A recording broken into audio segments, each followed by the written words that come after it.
Tranquility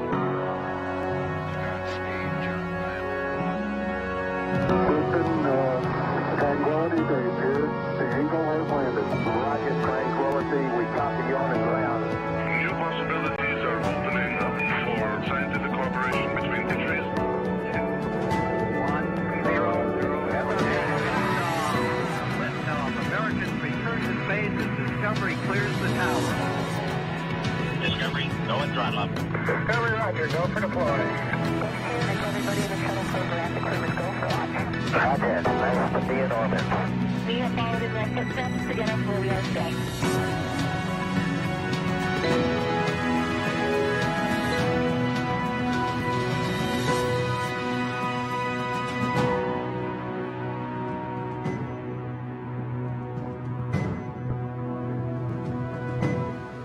You're looking live at a United Launch Alliance Atlas V rocket on the launch pad at Space Launch Complex 41, where we are less than an hour away from the launch of Boeing Starliner to the International Space Station.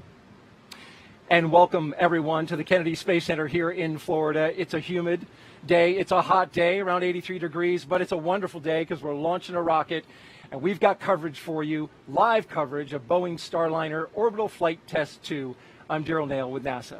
And I'm Dee Russell with Boeing Communications.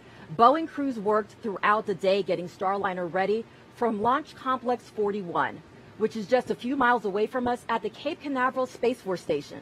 The instantaneous launch window is scheduled for 6:54 p.m. Eastern Time. This is an uncrewed mission that will test the Starliner spacecraft and Atlas V rocket, beginning with launch, then going to docking and undocking, and then, of course, a return to Earth. This test flight will provide valuable data toward NASA certifying Starliner for regular flights with astronauts to and from the space station. Yeah, and the NASA astronauts are really looking forward to that. We're going to talk to them a little bit later on in the show.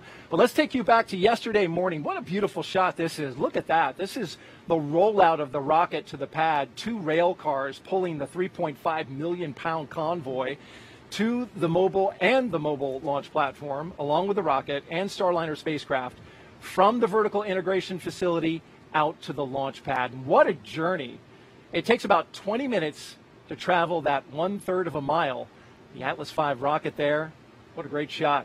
Standing 172 feet tall, or about 52 meters, and it weighs about 979,000 pounds, or 444,000 kilograms, fully fueled. That's a heavy rocket.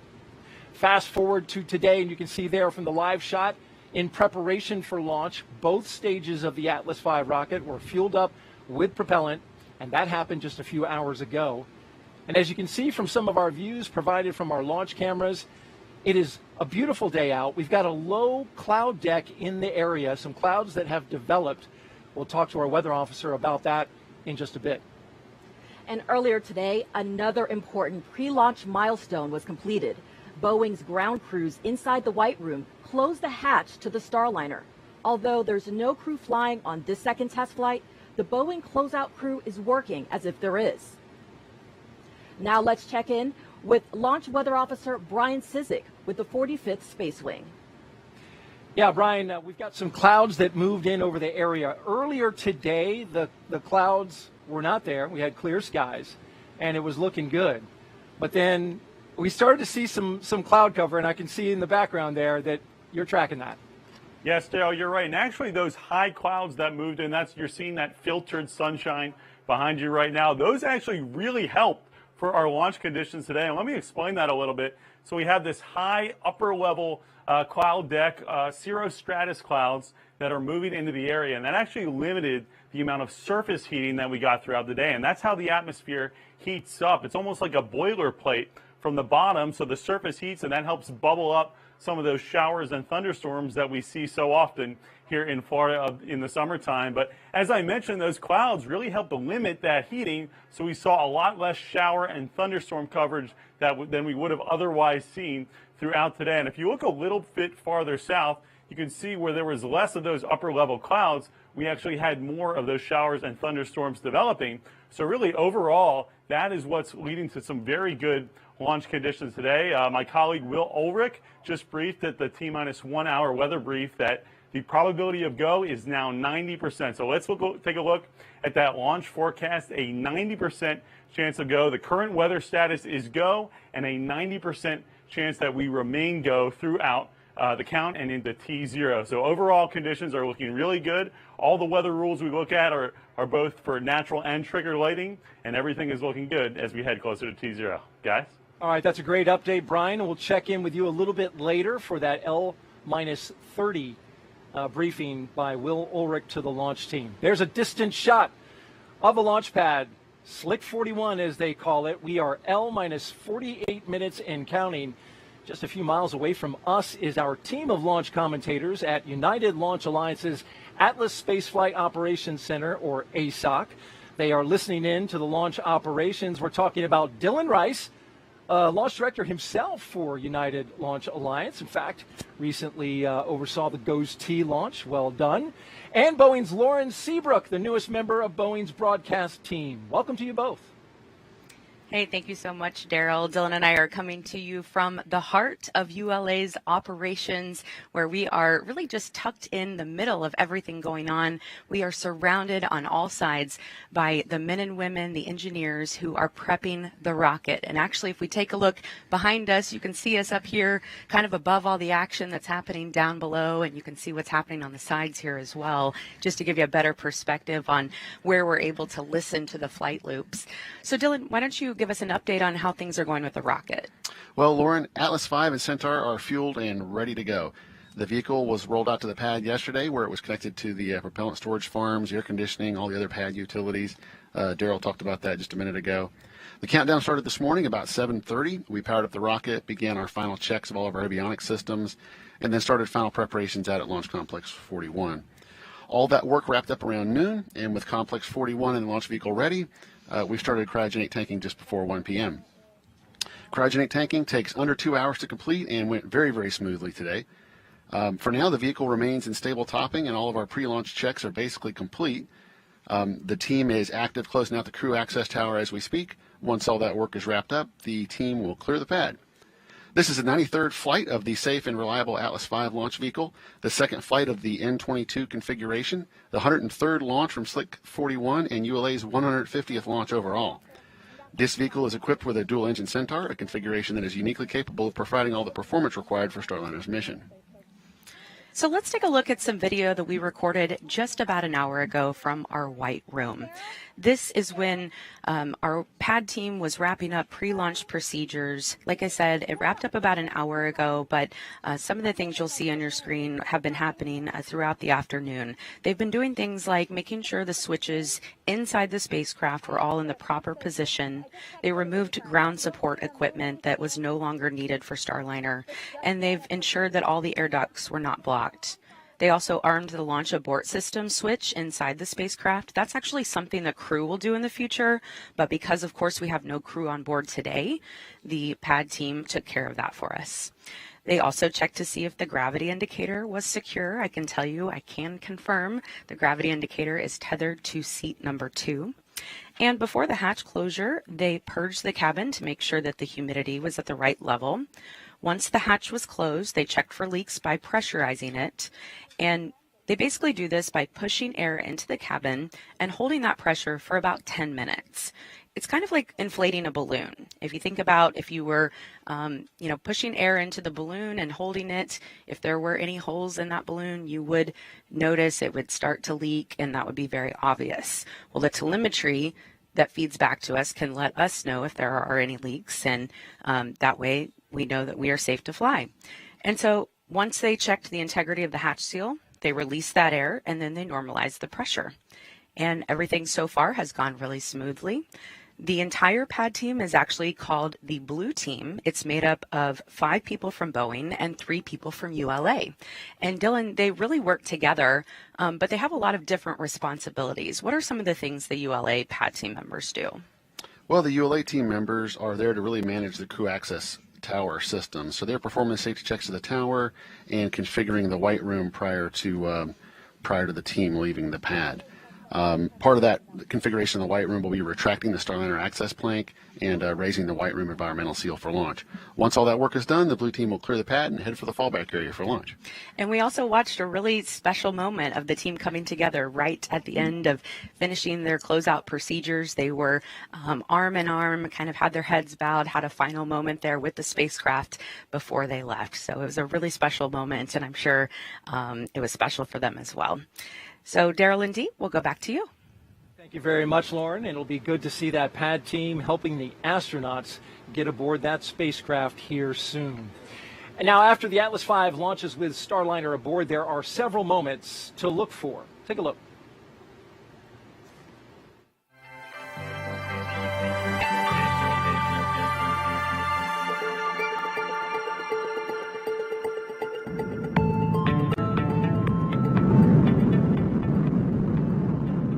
Ascent begins at T-0, liftoff, the end of the countdown and the beginning of the mission. Shortly afterwards, at T+12 seconds, the rocket rolls, lining up Starliner with its target orbit and putting the astronauts in a heads-up position. Then, around T+40 seconds, max Q starts. That's also known as max aerodynamic pressure. This is a critical time when the atmospheric forces reach their highest. Next, at about +1 minute 35 seconds, the two solid rocket boosters run out of fuel and burn out, and about a minute later they separate from the booster. The Atlas booster engine continues to burn for almost 2 more minutes. Then at approximately +430, booster engine cutoff, or BECO. About 5 seconds later, the booster separates, and so does the ascent cover on top of Starliner. At around 4 minutes 45 seconds, the Centaur upper stage ignites, continuing the push to orbital speeds. Then a little after 5 minutes, Starliner is free of the atmosphere and doesn't need additional aerodynamic support, and the aeroskirt is jettisoned. After a long 6+ minute push from Centaur, main engine cutoff, or MECO, happens around 12 minutes after liftoff. Then, when Centaur successfully separates almost 15 minutes after launch, ULA's job is done. But Starliner is not quite in orbit yet. After a 16-minute coast, Starliner ignites 4 of its orbital maneuvering and attitude control, or OMAC engines, for the orbital insertion burn, and then 31 minutes after liftoff, the ascent profile is complete.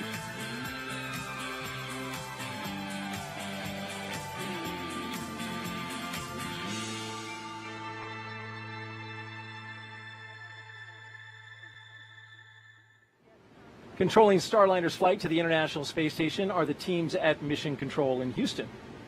Let's check in with the launch commentators we will hear immediately after liftoff.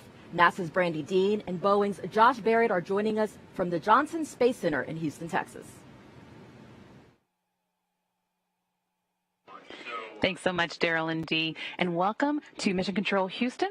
Have a good evening. Josh and I have been listening in on the team's preparations all day now. They are controlled today by a team who's been here since about 1 p.m. Central Time, listening in and making sure everything is set for today's launch. They're led today by Flight Director Mike Lammers, a longtime flight director. He's assisted by Flight Director Rick Hempfling, who is helping him keep an eye on the weather and any constraints it may pose to us, particularly downrange at abort sites.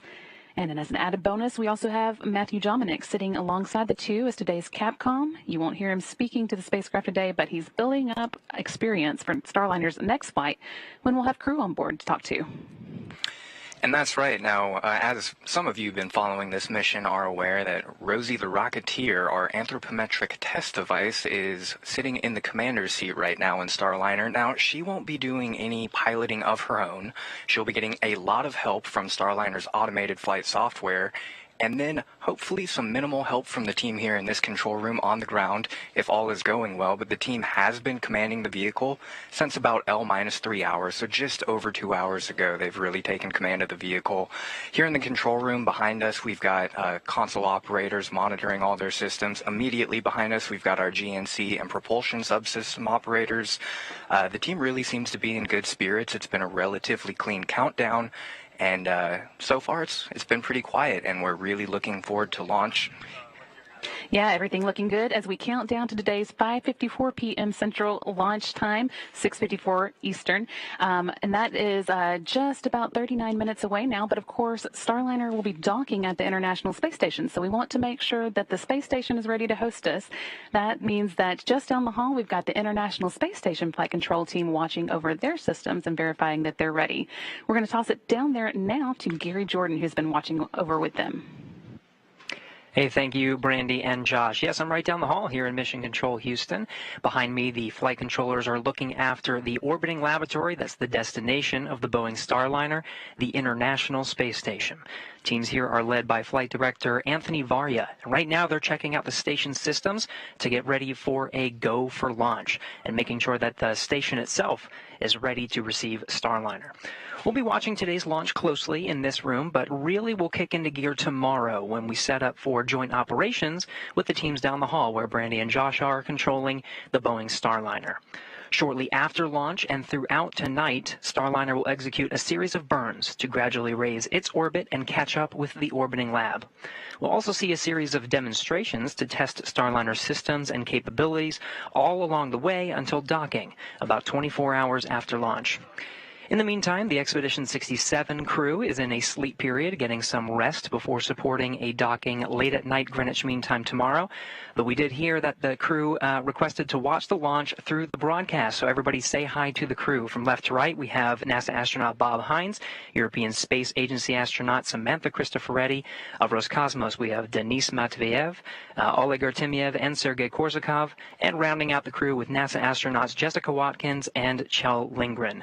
Lindgren and Hines will be monitoring Starliner's approach and docking tomorrow. After tomorrow's docking, the crew will open up the hatches the following day and formally welcome the Starliner to the station. So again, the International Space Station flight control teams are getting ready to give their go for launch. In the meantime, let's get back to the action with Dee and Megan over at the Kennedy Space Center. Here to talk about the importance of this day is Kennedy Space Center Director Janet Petro, and she's with NASA's Megan Cruz. Dee, thank you so much. And yes, this is Janet Petro. Janet, thank you so much for being here. Thank you, Megan. Well, today's flight test is about certifying Boeing's Starliner capsule. Can you talk to us about what that means? Sure, that's right, Megan. This orbital test flight is going to be launching, of course, from here. It's going to be docking with the International Space Station. Then it's going to be undocking, and then it's going to be landing in the Western Hemisphere. And this is an uncrewed test flight. And then this will allow us to be able to certify that vehicle so that we will then be able to put our crew on it for another test flight, and then that'll lead to services with the Boeing Starliner where we can purchase them. Right. So then once it's certified, then that means we have a second provider. How will that help NASA's commercial crew program grow? So when we started out this program, we always wanted to have more than one provider. So having a second provider that we can purchase a commercial service from to transport our astronauts to and from the International Space Station gives us a reliability, a redundancy that we really need and we really want within our commercial crew program. And that allows us to do even more research on the International Space Station, allow us to do the technology development that we're going to need as we continue our exploration mission further out into deep space, back to the moon, and then on to Mars. So it sounds like a second provider is going to mean more launches from here on the Space Coast. How has Kennedy Space Center been handling this ever-growing role as a multi-user spaceport? So it's interesting. I found a pamphlet in my dad's belongings that showed that as early as the 1970s, Kennedy was known as America's spaceport. And as you know, about 10 years ago, following the retirement of the space shuttle, we embarked on a transformation to a multi-user spaceport. And what you see out here today is a result of that transformation. And so you're absolutely right. We have an awful lot of launches from here. We are a very, very busy spaceport, and we're very, very proud of it. We have over 250 agreements, close to 100, 250 partnerships and 100 separate agreements out here today. And another just interesting fact, one of the first assets or facilities that we didn't need after the space shuttle program that we entered a partnership in is the very one that the Starliner was being built in today. So C-3PF that the Starliner was manufactured and tested in today, that we're going to launch on this test flight started more than 10 years ago with that used to be the Orbital Processing Facility, or OPF-3 as we knew it. So, yeah, I love when things come full circle. Thank you so much, Janet. You're welcome. Thank you, Megan. Back to you guys. All right, thank you, Megan and Janet. Great history there on the Boeing facility here at Kennedy. Time now to find out how the countdown to the launch of NASA and Boeing's Orbital Flight Test-2 is going. We're at L-34 minutes and counting. So let's get back to the Atlas Space Flight Operations Center with Lauren and Dylan. Daryl, from where I'm standing right here, I'm able to actually turn around and see NASA astronaut Sunny Williams, and she's on console working with her colleagues and following along with this countdown. Of course, she's here because we do not have any crew on board today. We are taking a rather heavy load of cargo up with us, about 800 pounds up to the ISS. Rosie the Rocketeer is back, as you heard Josh mention earlier. Of course, she sort of stole the show last time, but what's really amazing is we were able to gain so much information from the sensors that were on her last time that now we've moved those sensors to other parts of the spacecraft and to the other seats in the spacecraft. That way we have a better idea of how other passengers will ride on Starliner. Now, having her in the commander's seat also helps maintain the center of gravity during the mission. And you can see she's wearing the OFT-2 mission patch on the right side of her chest. And, of course, the classic red bandana with white polka dots. Hers was actually autographed by one of the original Rosie the Riveters, May Cryer. She wrote to her, "To the moon and the stars." Our Rosie named that after that Rosie, of course, and they both embody inspiration, strength, hope, and determination. A famous World War II icon and Boeing factory worker who helped build planes at just 17 years old, Rosie the Riveter recruited scores of women to enter the workforce in record numbers. Today, Boeing continues its rich history of recruiting, supporting, and developing women. I can personally attest to that. And as of last year, women made up more than 24% of Boeing's workforce. Now, let's talk about some of the other cargo going up. They will also be taking NASA cargo with them, food and crew going up for the current expedition crew, and then we will be bringing back about 600 pounds of NASA cargo from the ISS. We will also be taking some commemorative items from many organizations that play a role in Starliner's development, including several American flags, mission patches, and other unique items that will make the trip to orbit. And then later we'll be able to give those back to 14 historically black colleges and universities throughout the U.S. So pretty cool for someone to have something tangible to be able to say this was once in space. Our teams are activating the service module propulsion system right now for launch, sort of like priming your engine, making sure things are ready to go for both nominal and abort situations. Dylan, how are things going with the rocket? Well, things are going great with the rocket, Lauren. We remain in the final built-in hold as we continue to prepare for liftoff. There are a few activities still ahead of us today. The blue team is now clearing the tower and clearing the pad, and final preparations for launch are underway as we prepare the vehicle's propulsion and hydraulic systems for flight.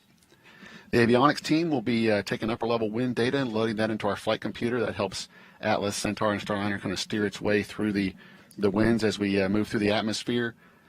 Also, we'll hear very shortly comm checks between the Launch Control Center, Mission Control in Houston, the BMCC at Kennedy Space Center, and then for crewed missions, the astronauts will participate in that comm check as well. Once all that work is done, the crew access arm will be retracted, and then the team will start the final polling for launch. And as you mentioned, there are a lot of things that our crews throughout both ULA and Boeing are doing today as sort of practice for crewed launch. They don't necessarily have to do it today, but it's a good time to practice for the next flight. So, Daryl and Dee, back over to you. All right, we'll check back in with you both in just a little bit. Today is Boeing's third test of the Starliner capsule. In November of 2019, Boeing successfully completed a pad abort test, which demonstrated the spacecraft's ability to keep astronauts safe in the unlikely event of an emergency on the pad or during flight. A month later, Starliner launched on the first Orbital Flight Test, or OFT. The spacecraft got into orbit and safely returned from space, but did not get into the proper orbit to rendezvous with the space station, and that leads us to today with OFT-2. And Starliner's return to the launch pad comes after months of diligent testing and analysis work by the Boeing team. This became necessary when propulsion system valves did not open as designed during pre-launch system checks last year. Here's a closer look at our journey in preparation for today's flight.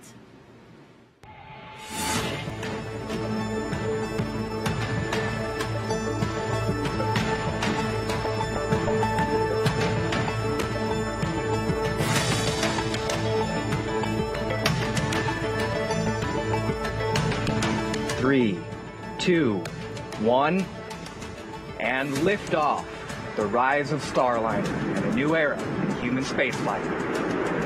We're right there again, ready to launch and excited for it. I walk around and see everybody, they have their A game on. It's taken a village, really, to get to where we are. On our day of launch for the first attempt of OFT-2, we were going through our nominal day of launch procedures, our nominal checkouts, and we found that during our countdown to launch, we had valves that were not functioning properly. Last year's launch attempt was scrubbed because we could not satisfy some launch commit criteria that were put in place in order for us to have a safe mission. The team took a really hard look at the data and said, you know, we're not comfortable with flying. We have to fail to succeed. Failure is just something that, you know, it's going to happen. But as long as you learn. And that's the reason you want to be an engineer. That's the reason you want to be a technician, is to solve those problems as they come up. We carefully took a step back. We troubleshot the problem. We got to an understanding of what the failure was. We put mitigation in place, and we've proven that that mitigation works, and we've tested the valve several times in preparation for this flight. So for this flight, we are flying with a brand new service module. We are flying with entirely new valves, and we are also flying with an integrated direct purge system, which is going to keep our valves nice and dry and prevent that corrosion from forming. So we ended up with a higher quality product in the end, which is fantastic because we've learned a lot from it. We really took our time to get it right, because ultimately our goal is to fly astronauts safely to and from the International Space Station, and safety is paramount. People that are very passionate about the work that they do, they understand the importance of every little step that they take, and it contributes to making this vehicle the safest and of the highest quality. It's huge, really, to have a second crew transportation system. We really want that. That's the goal of the commercial crew program. Every decision that we make, we definitely have the astronauts' safety in mind. It's not only the astronauts that are flying it, but it's the people working around the spacecraft. Our goal is to keep everyone safe. Knowing, again, that our friends are going up there and are going to take this awesome ride to space and come back home, and we're going to be able to deliver them back to their families, you know, safe and sound. It's pretty special. It really is. I am very emotional about it, yes, because this has just been a passion of mine for a long time. First launch proved that we could meet two of the objectives. One was getting successfully into orbit, and two was landing the vehicle safely. This mission is all about everything that happens in between. We're going to launch. It's going to go great. We're going to come back home, and then we're on to the next one. Go Boeing. That is my last thought. It's 2 words. Just go Boeing.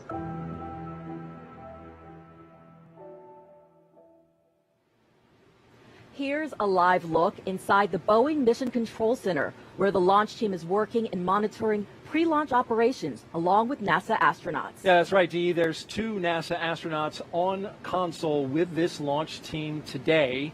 They are Commander Barry Butch Wilmore and Mission Specialist Mike Fink. And there they are. They're joining us live from a room immediately next door to the BMCC because we didn't want to pull them too far away from their consoles. Hey, guys, thank you both for taking the time. Butch and Mike, you guys were some of the last people to see and look inside that spacecraft today. Mike, we have a shot of you actually doing some work. Tell us a little bit about what you did and what you saw and how you're feeling. Yes, Starliner looks great. Myself and our other astronaut, Sonny Williams, who, along with the Boeing team, who stayed up late last night getting the capsule ready. We performed comm checks back and forth to the Mission Control Center in Houston, to the Boeing Mission Control Center here in Florida at KSC. We did it all through the TDRS, which is a tracking and data relay satellite that we use for communication. So everything looked really good. We set up the switches. Rosie doesn't move so much, so we set them up for her, and we made sure the cockpit was ready for launch. Yeah, and I didn't go because Rosie took my spot. Well, she is anthropomorphic, not animatronic, right? So. We did give her a high five on the way out. You did? We wish her all the best. She's going to get some great data for us, too, especially for the launch loads and the landing loads, so that we know that it's going to be great for humans to go fly. We have a question for Mike Fink now. Why does NASA need 2 commercial crew providers?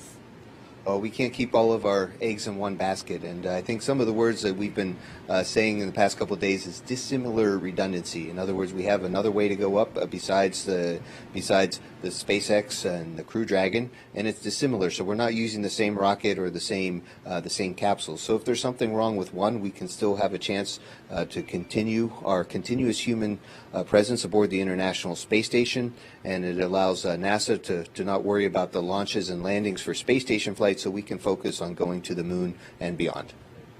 Butch, how does an uncrewed test flight, which is autopilot, as you know, prepare you for your flight test, where you're going to be doing some of the manual flying of Starliner? Yeah, I tell you, it is uncrewed, and we are very jealous about that, because this is human spaceflight after all, right? But this is a normal progression. This is a test evolution, right? This is experimental developmental spaceflight test. And as you go through, we're testing on the ground, as you know, all the different various systems. We're in the simulator testing software, hardware, and of course this is, like I said, the normal progression. So we'll go through the processes to go all the way to launch, rendezvous and dock, undock, fly around, return to Earth, and entry, descent, and landing, and all of that. And we learn an immense amount through all of those processes that are beneficial as we go forward, because like you said, we do have also flight test objectives to certify this spacecraft that we'll be doing when we have the crewed mission, which will be next, hopefully 6 months or so. So we'll get there eventually, but we have to get this one done first to make sure that we are in line for that crewed mission. Mike, how does a mission to low Earth orbit help with missions to deep space? Yes, so I was really lucky. When I came here in 1996, we didn't have a space station yet, and with the International Space Station, we've learned how to live in orbit. We've been able to work on some technologies such as our life support systems and other things, and how to keep humans living in space for long periods of time. And then that'll help us when we go to the moon and Mars and other places, because we know how to live in space, not just visit like we did in the early parts of the program. So it's a natural progression. All right, very good. And you know what? You guys were both out there at the pad, and we have proof of it. We're going to throw up a picture. There you guys are in front of the rocket. That's a nice shot. I think, Butch, you're a little taller. Yeah, a little taller. Hey, we want to thank you both for being with us. Really appreciate your time. We'll let you get back on console. Outstanding. Thank you. Thank you. Go Starliner. All right, the 45th Space Wing just wrapped up a weather briefing with the launch team. Let's bring back in Weather Officer Brian Cizik to talk about what was discussed. Brian, Will Ulrich gave that briefing, your fellow launch weather officer. Any updates there? Yes, he did. Weather continues to look really good. As you mentioned, we just heard that brief from my colleague Will Ulrich, the lead launch weather officer on this mission, and weather continues to look very favorable as we head closer and closer to T0. So here's a little bit of a different look. Earlier we looked at satellite. Now let's take a live look at the radar. There's complex 41 and a 10 nautical mile ring around the pad that we're concerned about in terms of weather. And the one feature that you'll notice here, this squiggly line, that's actually the leading edge of the sea breeze pushing in, and that can often be a trigger for showers and thunderstorms in the summertime and late spring, as we're in right now. But notice really nothing going on across central Florida, and that's all thanks to those high upper level cirrus clouds really limiting the stability in the atmosphere. So we remain go for weather, and a 90% probability of remaining go as we head into T0. Guys, back to you. Fantastic update. Thank you very much. Brian Cizik, launch weather officer with the 45th Space Wing. Now we're getting down to money time. I know. The launch conductor is also talking to his team, and we want to carry that moment live for you. Bravo. So let's go back over to Lauren and Dylan at the Atlas Spaceflight Operations Center. Yeah, Dee, we are waiting to hear the spacecraft poll as well as the launch vehicle poll, which will be coming up here shortly. But in the meantime, I want to tell you about some of the preps that have been going on with our team over the last month. Our team has been cycling through Starliner's isolation valves every few days since it was fueled up about 20 days ago, and that has continued while the spacecraft has been out at the launch complex. Just a few hours ago, they also cycled through one last time, meaning they made sure each valve opened and closed with no problem, and everything went well, and we are ready to fly. And they also just a few minutes ago were able to open the valves, and those will remain open through launch. So we are good to go on all of that. Our teams have worked as well on the mission elapsed timer since OFT-1 to ensure that it operates nominally today and during future flights. And before we came on the air, the spacecraft and launch vehicle were synchronized with the mission elapsed time at L-3 hours. That will be done again during the terminal count, and the flight director will verify it once we get into ascent. Now again, in just a few minutes, we are expecting the Starliner readiness poll. Let's take a live look now inside the Boeing Mission Control Center. That is where that poll will come from, and it is a very short poll. We will hear the spacecraft launch conductor, Louis Atchison, poll people inside that room in charge of the propulsion system and power and many other subsystems. We will hear 3 calls. One of those calls will come from the Mission Support Room Manager, or the MSR, and that's because after launch, this room actually turns into mission support as things shift over to Houston. So they are there to have their back of their colleagues over in Houston. We will also hear from the spacecraft test conductor during that poll, who monitors our power systems, and the 3rd call will come from the flight director over in Mission Control. So we are expecting that poll to happen here pretty soon, and I think we will stay quiet for just a moment and listen in for that poll.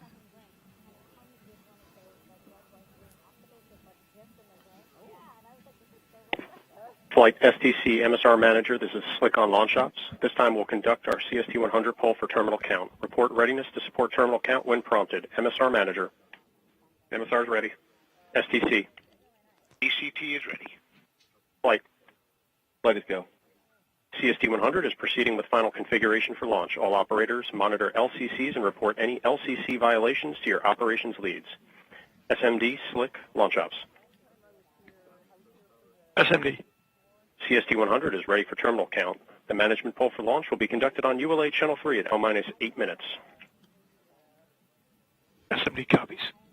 All right, sounds good. We are good for that. So, Dylan, can you talk to us a little bit more about the Go for Launch poll that we're waiting to hear now?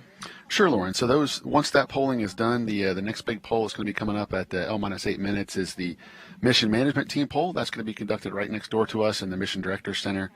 And that will be ULA Launch Director Lou Mangieri, who's going to collect goes from the Spacecraft Mission Director and ULA's Director of Engineering in preparation for providing the final permission to launch to Chief Launch Conductor Doug Lebo at the end of our terminal count status check. All right, Dylan. Well, we are just about 17 minutes away from launch. We will now toss it over to our colleagues Josh and Brandy in Houston.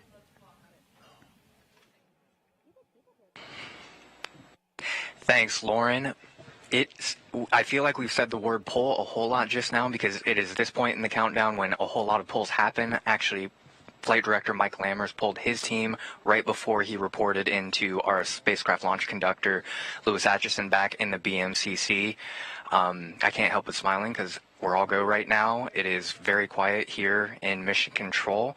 From here on out, console operators will be monitoring what's known as their launch commit criteria, or LCCs, and their flight rules. Now, those are very long, very involved documents that basically just list the parameters that the spacecraft and the rocket have to be in to go to flight. That is including both redundant and primary systems. We want everything on Starliner working before we go fly today, and right now everything seems to be working, so we're in a good countdown right now. That's right. There are just a few more milestones to get through before launch. One coming up in the next minute or so is the switching of Starliner from external to internal power. At that point, the spacecraft will be on battery power from there on out.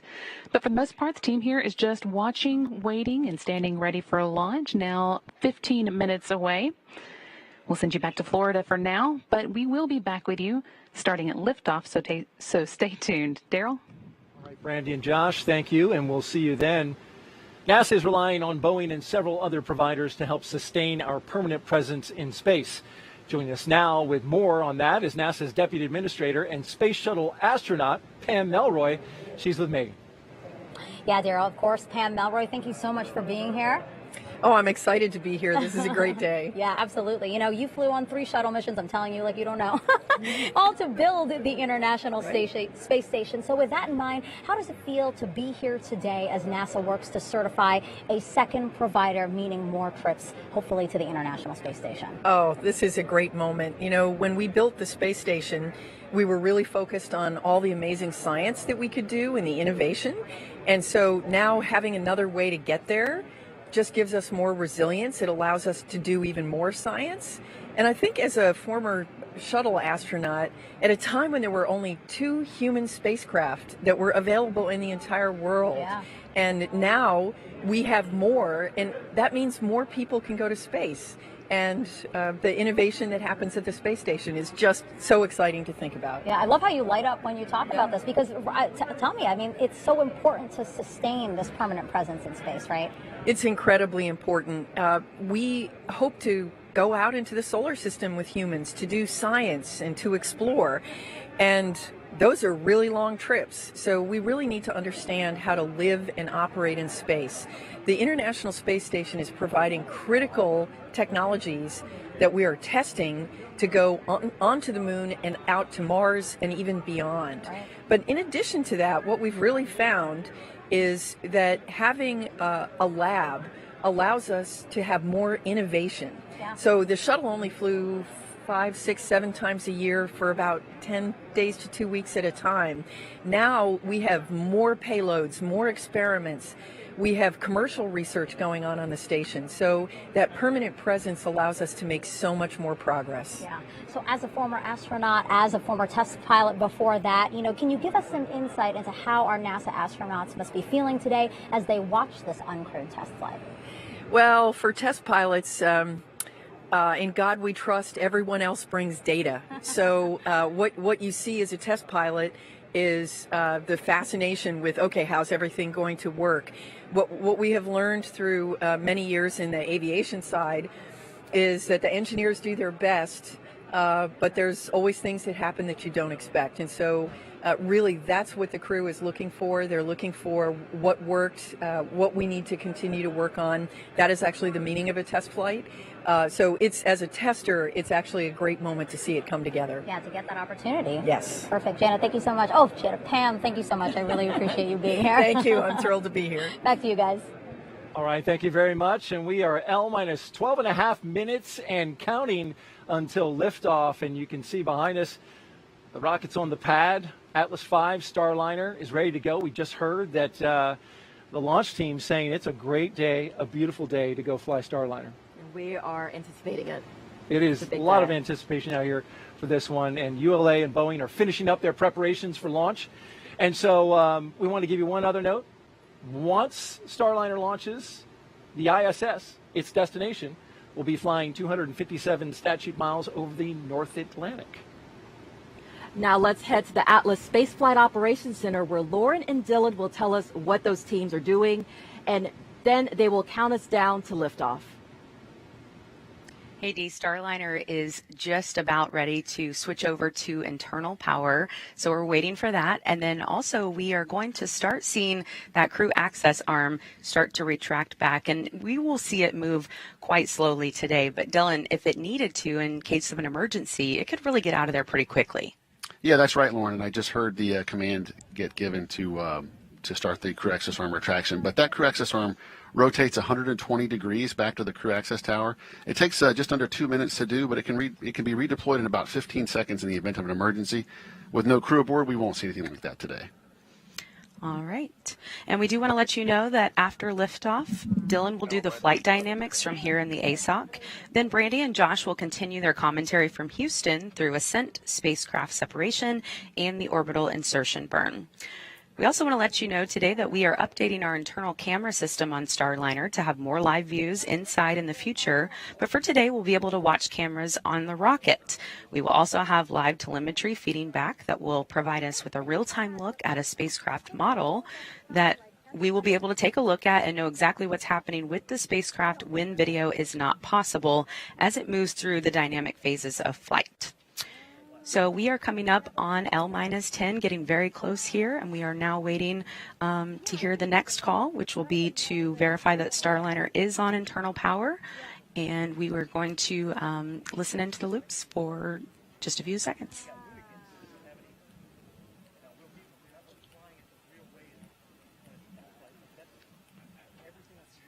L-10 minutes. L-10 Flight, minutes. verify CST 100 on internal power. And Starliner Verified. is now on internal power.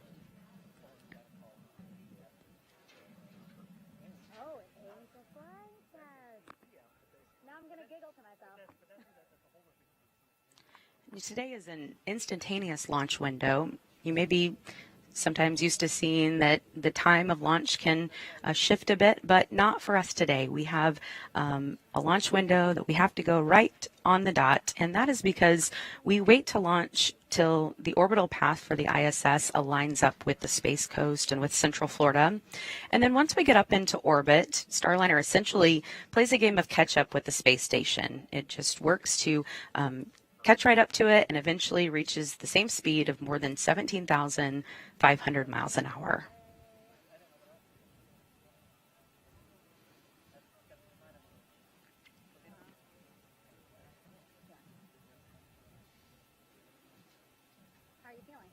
So, Lauren, we should be hearing in just a minute that confirmation that the crew access arm is stowed and latched for launch. Everything is looking good, and the silence is golden at the moment. Yeah, we're about 38 seconds now away from the mission management poll that I spoke about earlier. And that will lead up to the terminal count status check coming up here at L-7. Flight, verify ordnance configured for launch. Verified. And Starliner's ordnance is configured for launch now. That basically means that the devices that initiate our separation events are ready to support both nominal and contingency operations that happen or could happen during the ascent profile.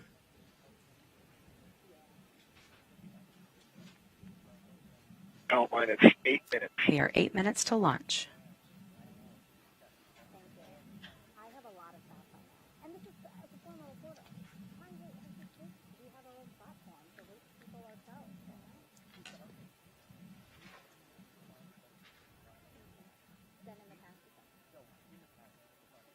All right, and we did hear on one of the other loops that mission management... LC arm control. Go ahead. First step 260, crew access arm stowed for launch. Roger. And that call indicating that the crew access arm is now stowed and latched for launch. LC switch to ready position. All steps are complete prior to the status check.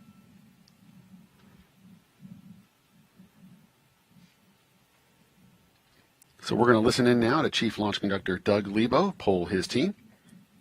Coming up in 10 seconds.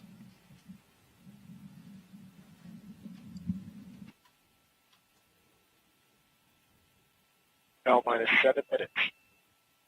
Status check to proceed with terminal count. Atlas systems, propulsion. Go. Hydraulic. Go. Pneumatic. Go. LO2.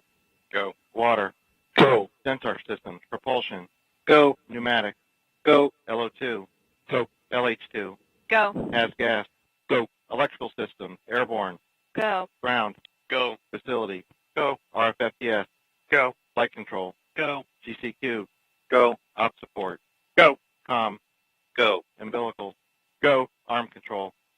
Go. ECS. Go. Redline monitor. Go. Quality. Go. Op safety manager. Go. ULA safety officer. Go. Vehicle system engineer. Go. Anomaly chief. Go. Range coordinator. Clear to proceed. Flight director. Houston flight is go. Launch director. You have permission to launch. Proceeding with the count. ALC, verify T0 is set for 22:54:47 Zulu. Verified. L-6 minutes. And Lauren, you heard it there. It goes all the way across the board. The clocks are set, and we are ready to pick up the count on time for a liftoff here in just under 6 minutes. And Lauren, I'll just tell you that we have executed the status check many times. We've pulled for launches to the Sun, the Moon, Mars, Jupiter, Pluto, all manners of Earth orbits. Every mission and every countdown is unique and exciting, but the ULA team is absolutely thrilled to put Mighty Atlas back in service of human spaceflight. And I know that that's something the astronauts have told me, that they feel so confident about eventually riding on top of an Atlas V rocket because it's been all over the solar system. It's pretty amazing. It's an amazing machine. We should be hearing Starliner configured for terminal count here in just a few seconds. L minus 5 minutes. LC flight, Starliner configured for terminal count. Roger. There you go. Starliner is now configured for terminal count. L minus 4 minutes and 45 seconds. All steps are complete prior to terminal count. And Lauren, with that call, that all of the work is now complete, and the computers are going to take over the automated countdown at T-minus 4 minutes, coming up in here in just about 30 seconds. L minus 4 minutes and 30 seconds. Just a beautiful shot there.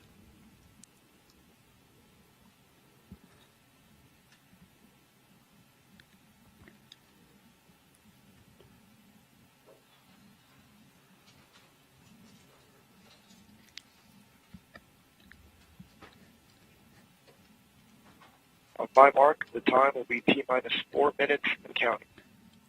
3, 2, 1, mark. 3:55. Ground pyros enabled. Ground system ordnance has been enabled.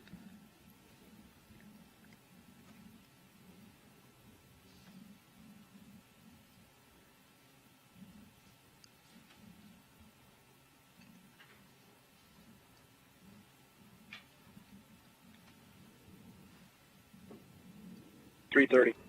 Atlas hydraulics at flight pressure. Atlas's hydraulic steering system has been pressurized for flight.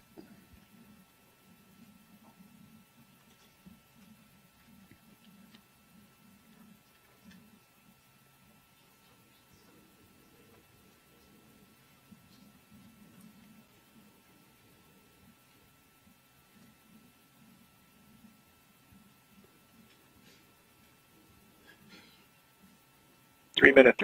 3 minutes to launch. Securing LO2 topping. Pressurizing Atlas tanks. Topping of liquid oxygen in the Atlas has now completed, and Atlas propellant tanks are pressurizing for flight.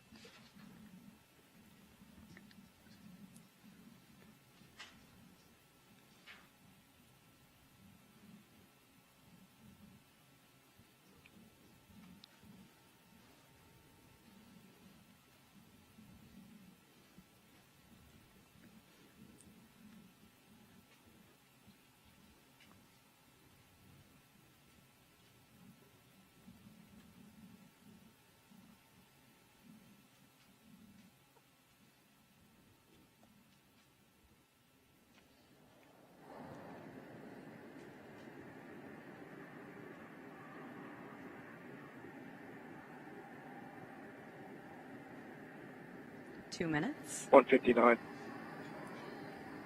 Vehicle internal. 1:55. Bot sequencer start. 1:50. Securing Centaur LH2. Securing Centaur LO2. Centaur hydrogen and oxygen are now at flight level, and topping is being terminated. 1:40. Launch enabled. 1:37. SCSR.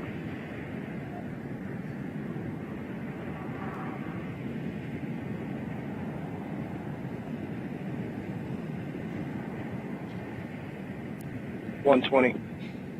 OCU's armed. SCS count started. EDS ascent.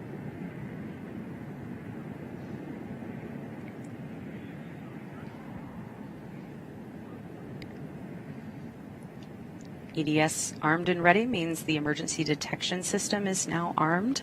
1 and minute. that basically just means Roger, that if report it range detects status. something, it will Range trigger the green. launch abort system on Starliner and fire 54. automatically. The PLP spacecraft started. would push itself far up and away from the rocket. We're talking a mile up and a mile out in just a matter of seconds. We certainly don't expect to see that today. 40. Atlas at flight press.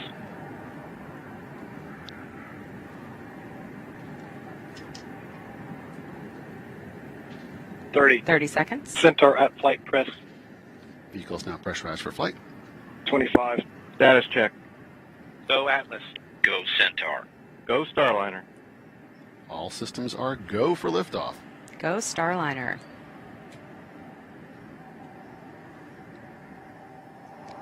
Ten, 9, 8, 7, 6, 5, 4, 3, 2, 1.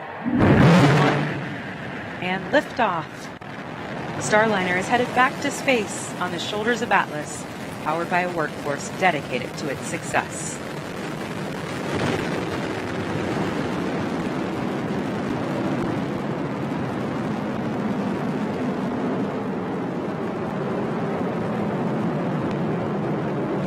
We have confirmation of a good MET epic timer on Starliner.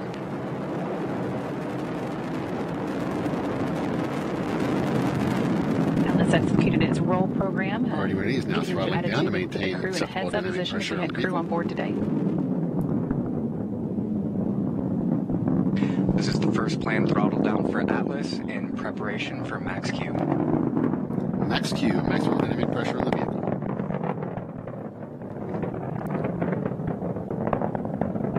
Right now, atmospheric forces are the highest Starliner Atlas will face during the uphill climb.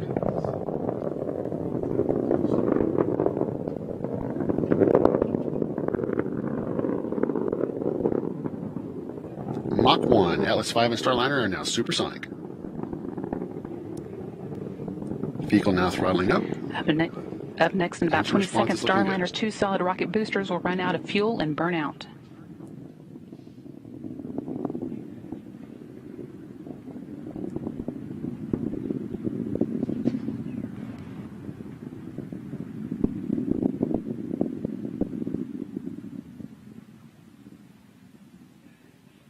And we have burnout on both SRBs.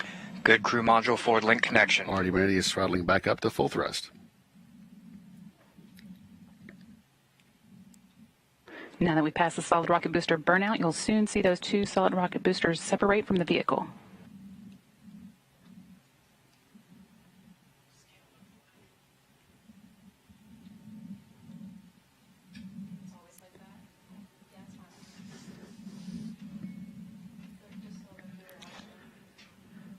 Atlas 5 now weighs just 1/2 of what it did at launch, burning propellant at a rate of 2,800 pounds per second.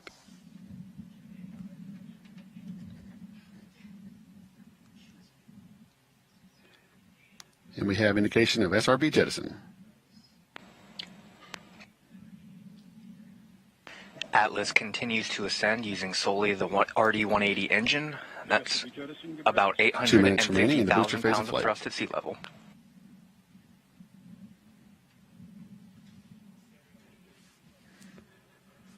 Already ready is throttling down slightly as expected. Engine response looks good.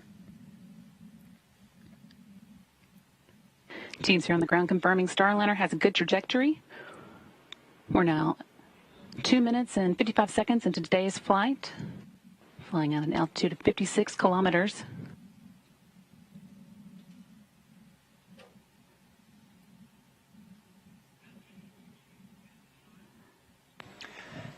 Our next throttle down will be to control acceleration forces, limit forces on the crew to below 4 Gs. That is safe for an extended period of time.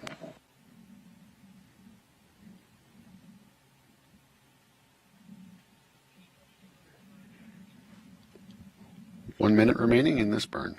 1 minute to BECO.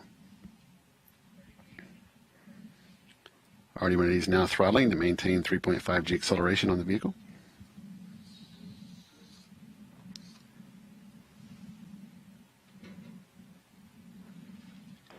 Starliner flying off the east coast at this point at altitude of 80 kilometers now, moving at a rate of 1,187 miles per hour. It's just passing North Carolina and Virginia off the northeastern seaboard. For those of you watching along the coastline, you might be able to see this launch.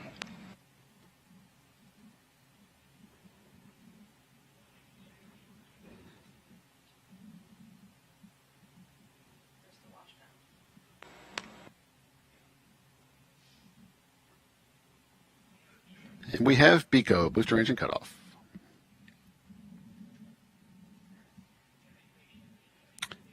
We have successful staging. Pre-start on the RL-10s.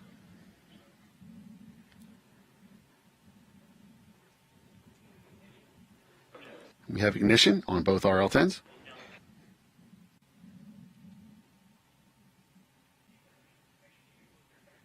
Centaur is now going to closed loop steering.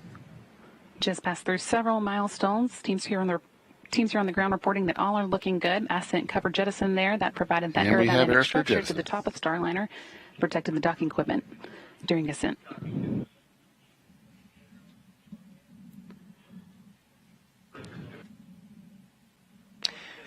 And now that Starliner and Centaur are free of the atmosphere, well into the vacuum of space, that aeroskirt has been jettisoned.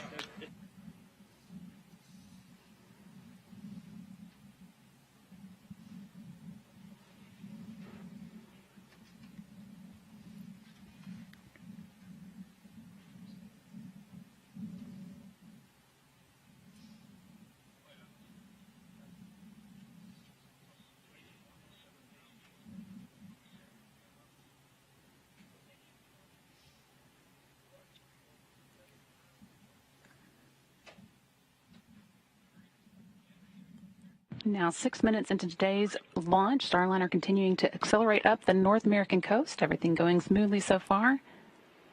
Starliner and Centaur have been ticking through their ascent milestones right on track, including the booster stage separation, Centaur ignition, and aeroskirt jettison.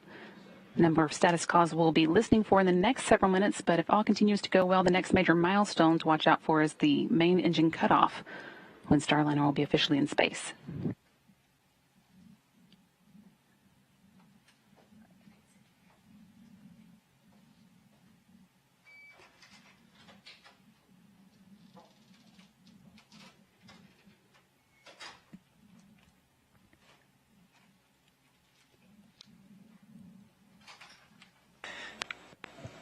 We heard a report from ULA's team. We had a little bit of an overperformance on the booster, but that's a good thing. Centaur is more than capable of adjusting on the fly in its closed loop performance.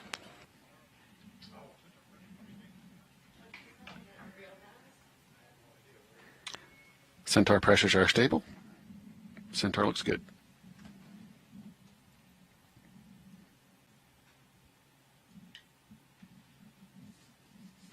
Flight control teams are also monitoring the performance of the sublimator on Starliner right now. The sublimator is what is used to control cabin temperatures going up to space and coming home. Normally we use the radiators on the service module, but those are not powered up until we get into orbit.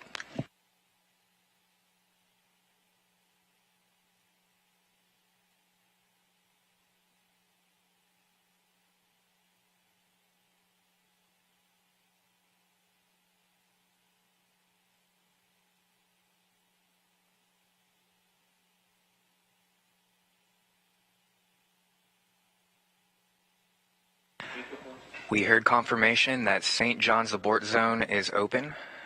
We pre-select these splashdown zones in the case of any needed aborts. The first one would be off the coast of St. John's, Nova Scotia. We just heard the flight dynamics officer report everything is pretty good.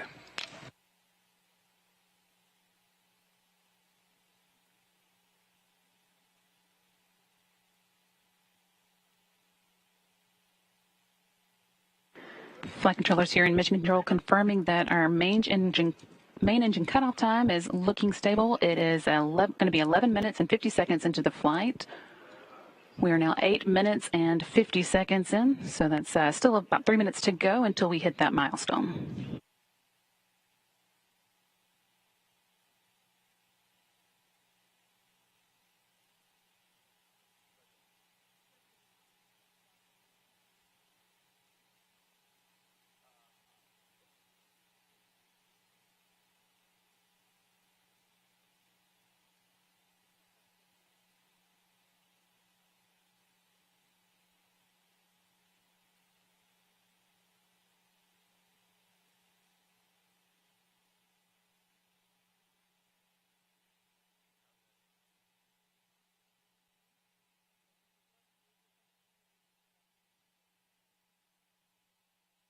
Now, one of the next calls that we will hear is that the Shannon abort zone will be open. Now, you can see on your screens that Starliner is making its way up the North American coast, just starting to go into the Atlantic Ocean, northern Atlantic Ocean. We pre-plan our flight trajectories, so we would not abort a crew into the middle of the ocean. They'd be near enough to land for quick and speedy recovery. So we're still in that St. John's abort zone. Expect to hear that Shannon open call coming. And we just heard that call. Shannon now open, so Starliner could potentially make that abort landing off the coast of Ireland now if needed, but so far no reason to think it will be. Starliner currently 153 kilometers above the Pacific Ocean, the Atlantic Ocean, and that's about 95 miles.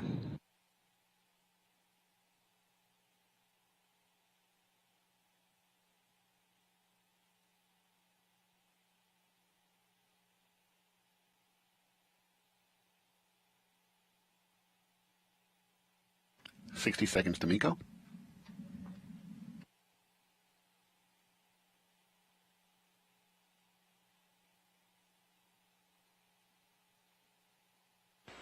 We are 11 minutes into today's flight. Centaur and Starliner are passing Mach 23, Mach 23.3 and counting. Altitude of just under 150 kilometers.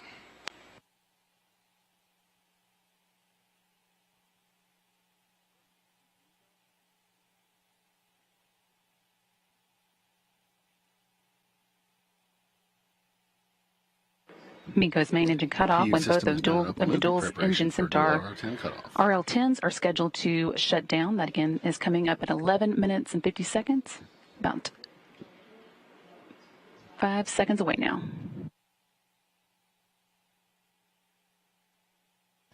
And we have Miko 1. Centaur engines have cut off. RCS is now at 100% Main engine cut off, SL. right on time. Starliner is in space, but not done with the ascent milestones. Hearing in the room that it was a good main engine cut off. The next milestone that we'll be looking for is launch vehicle separation, when Starliner will separate from Centaur booster and fly on its own.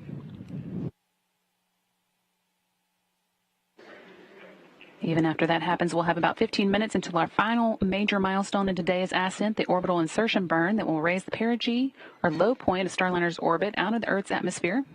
So stick with us. We're not done yet. Now 12 minutes and 30 seconds into today's flight.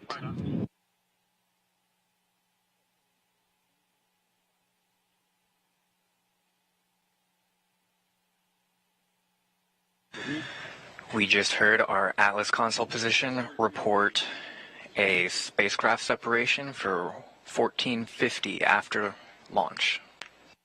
Still about 2 minutes away. Now, right now, ULA teams are confirming that Centaur is in a good configuration for separation, making sure that all of the pressures in the tanks are stable and it will be able to conduct a proper disposal burn later.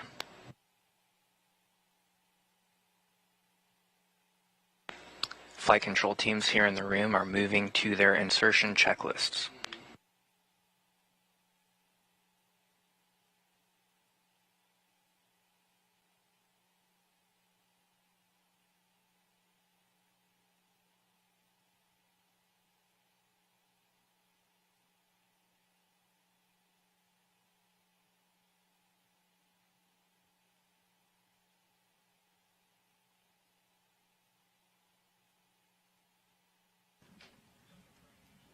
$60 seconds to spacecraft sep. Centaur has now achieved its separation attitude.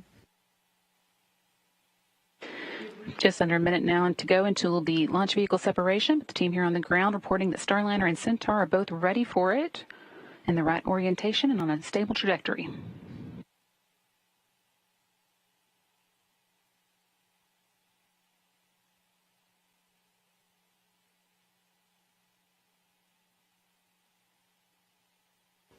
$30 seconds to Starliner separation.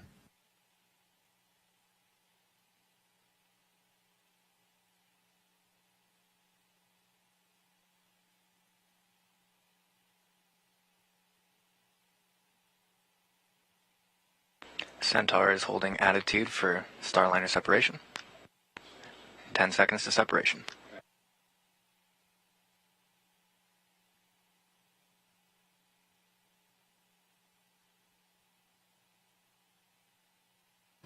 And we have confirmation of Starliner separation.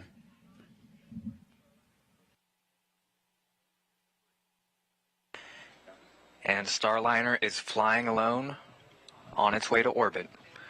Confirm LV separation. Confirm good LV separation.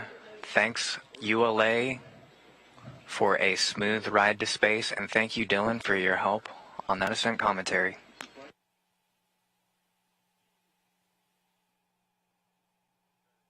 With that milestone behind us, the next one we'll be watching for is that orbital insertion burn. That is going to raise the perigee, or the low point, of Starliner's orbit out of the Earth atmosphere, putting it in space for its full orbit. That's an important milestone to reach. It's going to be a 45-second burn. It'll change Starliner's velocity about 85 meters per second, or 190 miles per hour. And that's going to be coming up at the 31-minute mark in today's orbit. We're now just under 16 minutes into today's flight, so still about 15 minutes to go for that.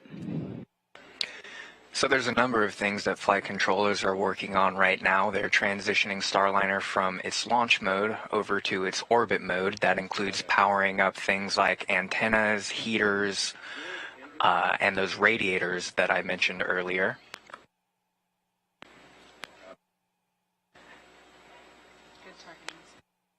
We have good targeting for orbital insertion, a good forward command link, and a good MET epoch timer. Starliner making its way over the North Atlantic.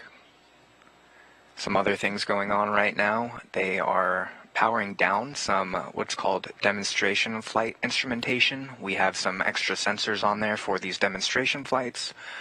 We have more of them on during power descent, but we don't need some of those right now, so flight controllers are powering some of those down. But some other things that are powering on include those propulsion line heaters.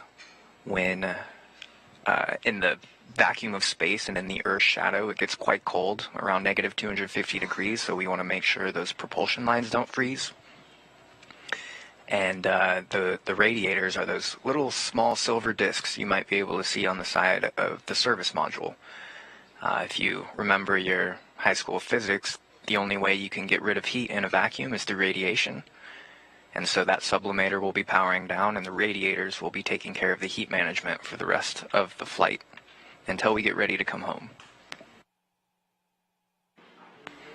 Some things that you also might be seeing on your screen are some RCS jet activations. Those are just helping to target for that orbital insertion burn.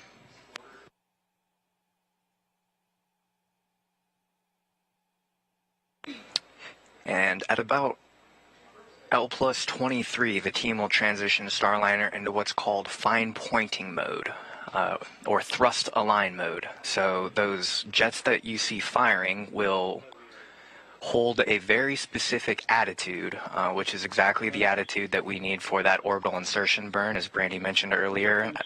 We want that 85 meters per second of delta V to be going in exactly the right direction.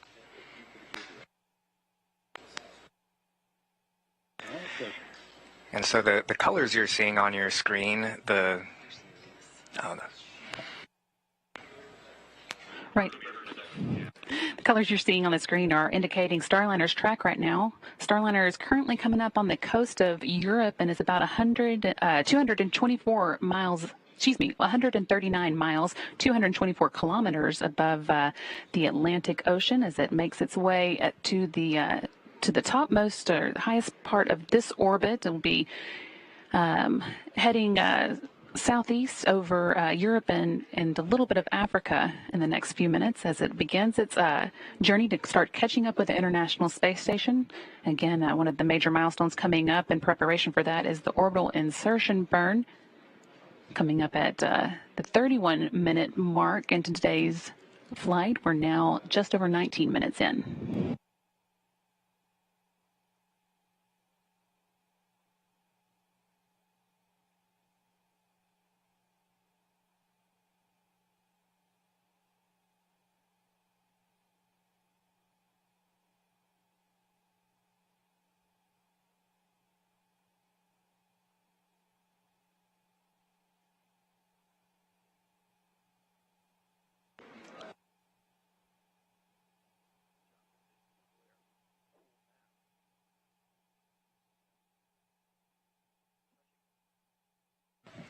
Confirmation, we still have a good forward link command connection.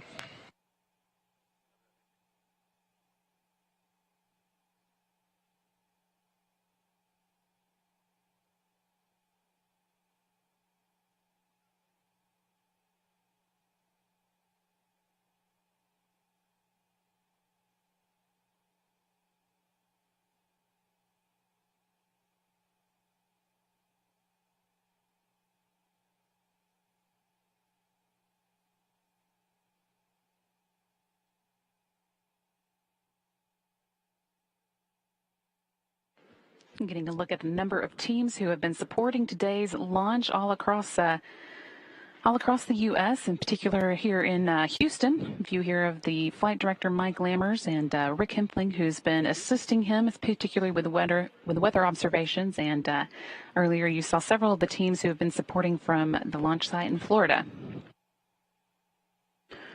Now 21 minutes into today's flight. That's just about 10 minutes away from that orbital insertion burn that we're watching for. It's coming up at 31 minutes into the flight.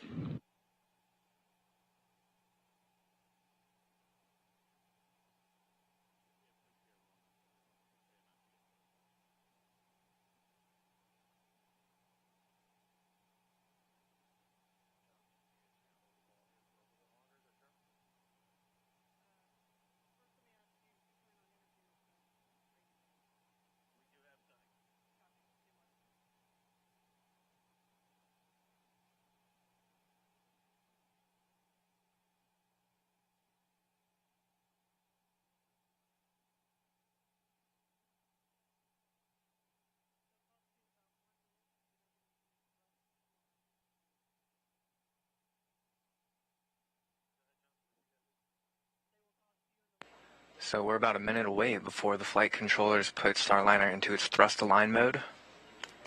Once again, just making sure that Starliner is pointed exactly at the right attitude for that orbital insertion burn. It's going to hold that attitude.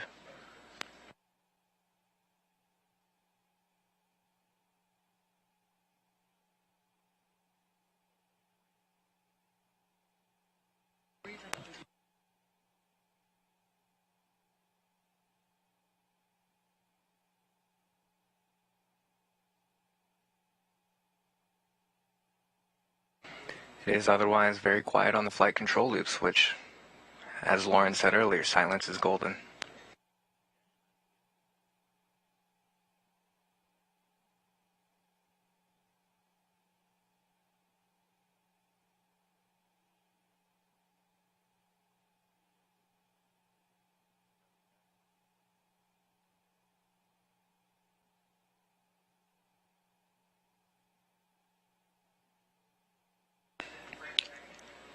Guidance Navigation Control Officer confirmed that Starliner is moving towards that OI attitude and will begin holding for orbital insertion.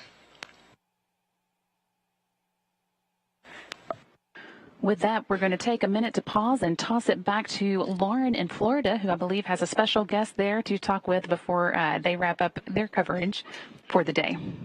Lauren?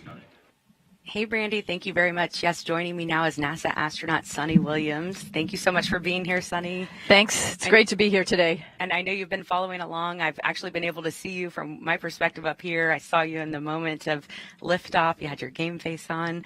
What was going through your mind at that moment? Yeah, it's pretty amazing. Actually, leading up to this, I've been thinking about all the teams all over the country who are supporting this, you know, of course, here in Florida, but then back in Houston and Denver. It's just a huge team to get this thing off the ground and to get Starliner into flight. So at the moment of liftoff, I have to admit, though, I was thinking about what it's like to be sitting inside of there.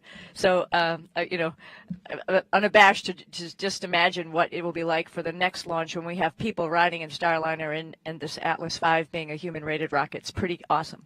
Yeah, we heard the guys earlier saying they were jealous about Rosie. Absolutely.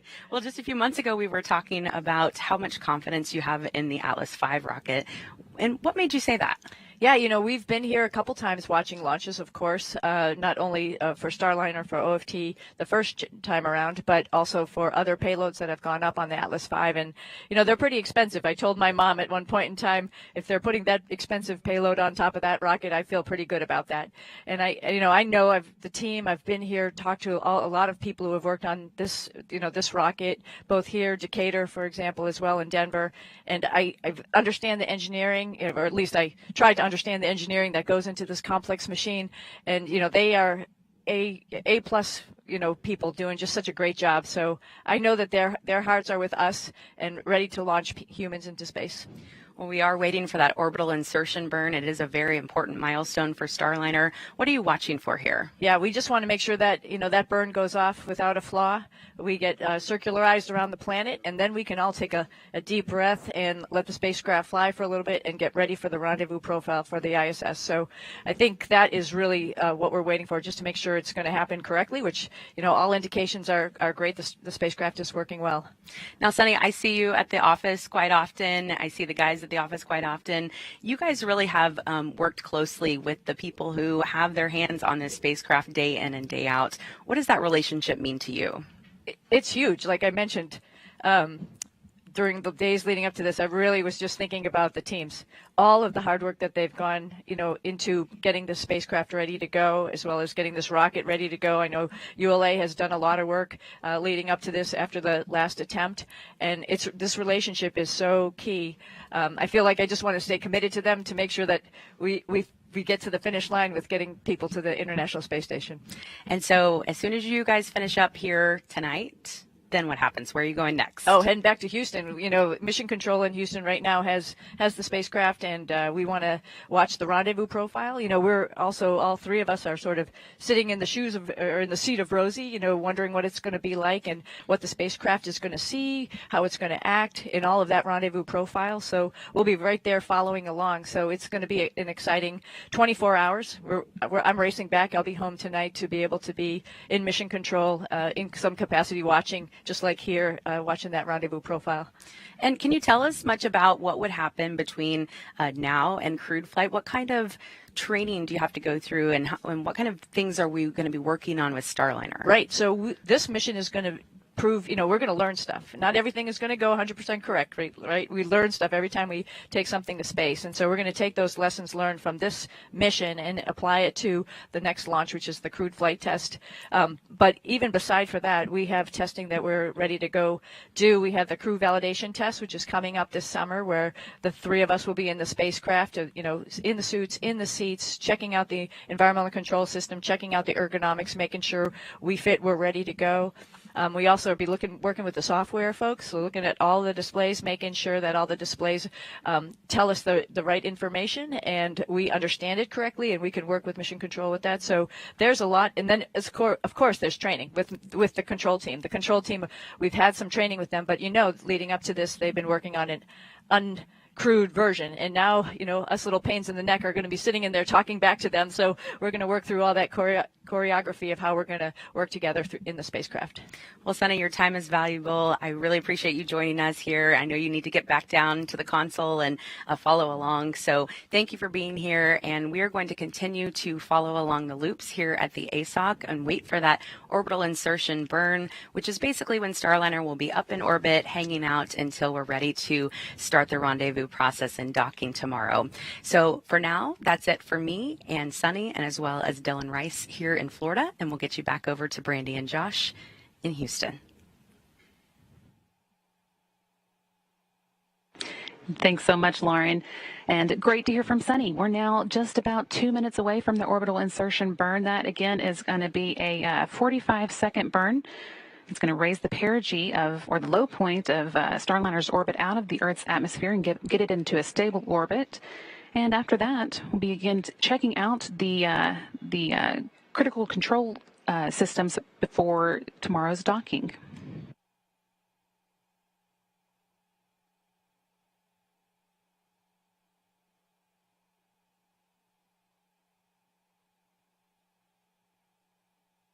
Minute and a half until the orbital insertion burn. Starliner is in the burn attitude.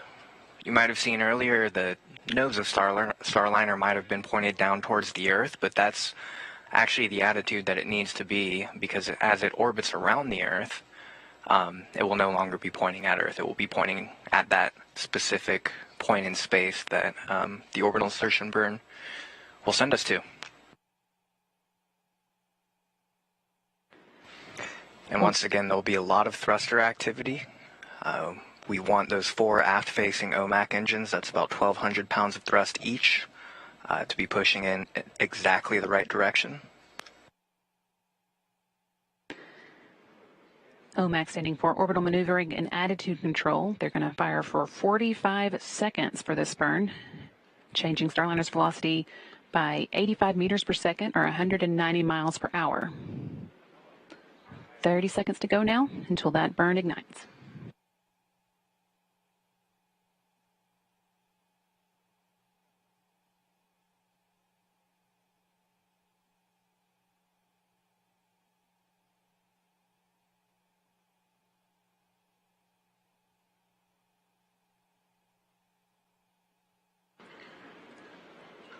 Orbital insertion burn starting in 5, 4, 3, 2, 1.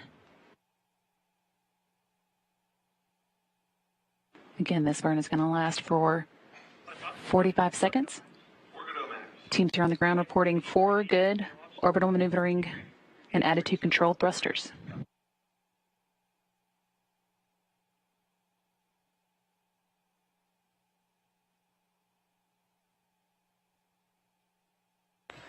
Now the colors you're seeing on those jets, or you were seeing on those jets, they indicate which integrated propulsion controller those jets are mapped to. We have 3 IPCs, integrated propulsion controllers. OI cutoff in 5, 4, 3, 2, 1.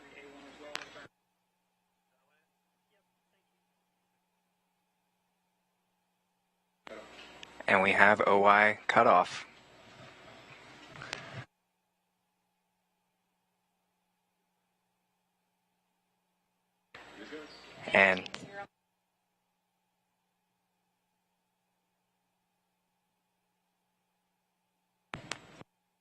And we have confirmation from Flight Director Mike Lammers. We have a good orbital insertion burn. Starliner is in a stable circular orbit on its way to the International Space Station. Now, this was a big hurdle to get through early on. We have a few demos to go on our way to the ISS. And then after that, hopefully a very good docking. But so far today, good launch, great performance from ULA. Atlas even gave us a little bit more of a push than we needed, but Centaur was able to adjust accordingly, place Starliner exactly where we needed it. And we have confirmation of a good OI burn. Once again, Starliner is in orbit, heading to the ISS. It's a major milestone to get behind us, but it is really just the beginning. We've got a number of demonstrations now that Starliner will have to go through ahead of its International Space Station arrival. Those are going to start pretty much right away with a checkout of the VESTA systems. VESTA stands for Vision-Based Electro-Optical Sensory Tracking Assembly. They're basically sensors that take measurements that Starliner uses for relative navigation. Starliner has 2 of them, and each contains 4 sensors: a camera with a narrow view, a camera with a wide view, an infrared camera, and a LiDAR unit that uses laser to detect range.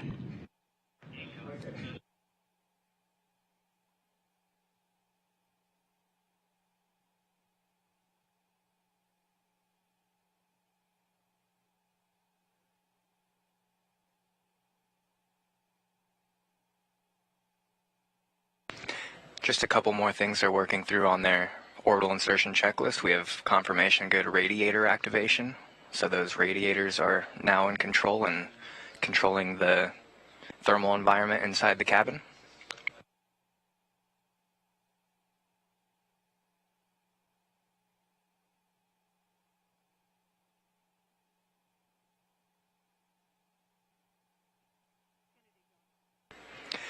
And going back a little bit, just to help you guys learn a little bit about Starliner, going back to those IPCs, that blue, green, and red is what propulsion controller each of those thrusters are mapped to. So if you think of the flight controllers like the brain of Starliner, the IPCs are kind of like the nervous system, translating kind of those commands into movement.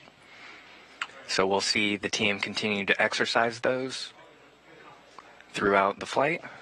Next up are a couple demos, but I think for now, we'll wrap up here in Houston. That's right. With that last milestone safely behind us, we're going to say goodbye for the night. The Starliner team here in Mission Control will be monitoring continually as Starliner makes its way towards the International Space Station.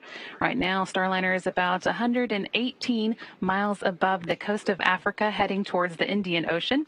And with that, since the next destination for Starliner is going to be the International Space Station, we're going to get an update from Gary Jordan down the hall in the International Space Station Flight Control Room. But that is it for Josh and I for the night. That was a great launch, and we are excited to see Starliner on its way. Gary? Hey, thanks, Brandy and Josh. It is so great to see Starliner in a good orbit and heading for the International Space Station. Teams here in the Space Station Flight Control Room will be monitoring Starliner's approach over the next 24 hours to dock with the orbiting lab. In that time, it will perform activation and checkouts of various systems, a few early demonstrations of its thrusters, guidance, navigation, and control equipment, as well as its communication systems as it executes a series of burns to gradually raise its altitude and get closer to the station. Tomorrow, be sure to tune in for our coverage of the approach and docking phase. When we get inside the approach ellipsoid, or about a 2-kilometer marker from the station, we'll see a few critical demonstrations of the Starliner to verify some of the spacecraft's capabilities to keep astronauts safe. We'll see station astronauts command a hold of the Starliner, and we'll see the Starliner perform a retreat maneuver in the approach corridor. After today's successful launch, we're targeting to start our coverage of Starliner's approach to the station at 3:30 p.m. Eastern Time tomorrow for a docking scheduled for 7:10 p.m.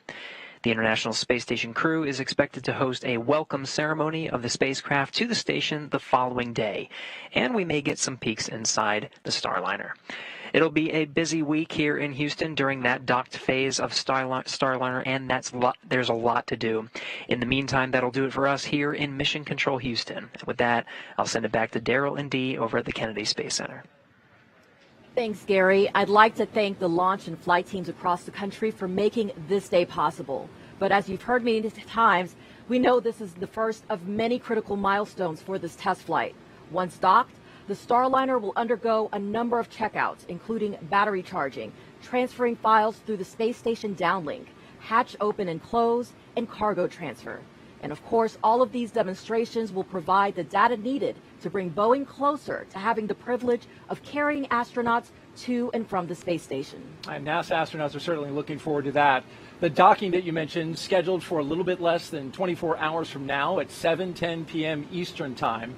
And while we're talking schedules, make sure you stay tuned for a post-launch news conference at 9 p.m. Eastern Time on our website, nasa.gov/live.